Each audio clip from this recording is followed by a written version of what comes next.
Craving a crunchy treat? Let's get our snack game on with homemade potato kurkure. Welcome to your new favorite snack time adventure, making potato kurkure right at home. First things first, grab some potatoes. Yes, the ones chilling in your pantry will do just fine. Now peel them, grate them, and let's get the moisture out. You want them as dry as a sunny day in the Sahara. Next up, mix these shreds with a pinch, or hey, make it a handful, of salt, some chili powder for that kick, and a sprinkle of magic, aka cornstarch. Mix it all up like you're a DJ at a snack party. Once you've got your mixture ready, shape them into thin strips.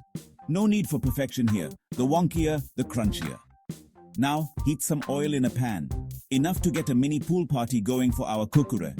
Fry them until they're golden and crispy. And voila! You've just made snack magic.